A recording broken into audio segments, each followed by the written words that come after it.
অনেকেই শিবিরকে উৎখাত করতে চায়, শিবিরকেই সে বলে যে অহবাদ দেয়। আমি তাদেরকে বলতেছি, ইসলামী ছাত্র শিবির কোনো শেওলা নয়, পানিতে ভেসে যাবে, কোনো খড়কুটো নয়, বাতাস উড়ে যাবে। ইসলামী ছাত্র শিবিরকে চাবাইতে চাইলে দাঁত ভাঙে দেব। ইসলামী ছাত্র শিবির অগ্রগতি দেখে যারা আজকে চিৎকার করে, সকাল বিকাল নাস্তা করে, একটা করে শিবির ধরো।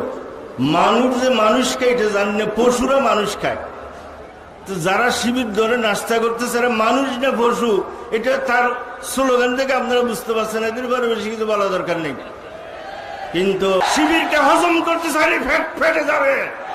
পারবে না তোমরা। আল্লাহর দিনের সৈনিকদেরকে নমরুদ, হামান, সাদ্দাত, অনেককে দেখেছে, তারা পারেনি। সেই পরিণতি তাদের জন্য। তবে সত্যিকার ইমানদারের গুণাবলী নিয়ে আমাদেরকে অগ্রসর হতে হবে। আগামী জাতীয় সংসদ নির্বাচনে ইনশাআল্লাহ 4 দল অতীতের তুলনায় আরো বেশি সংখ্যক আসনে বিজয়ী করে বাংলাদেশকে চিরতরে বিদেশি তাবেদার মুক্ত রাষ্ট্রে পরিণত করার শপথ নেওয়ার আবেদন জানিয়ে আমার বক্তব্য শেষ করছি। আসসালামু আলাইকুম ওয়া রাহমাতুল্লাহি ওয়া বারাকাতুহু।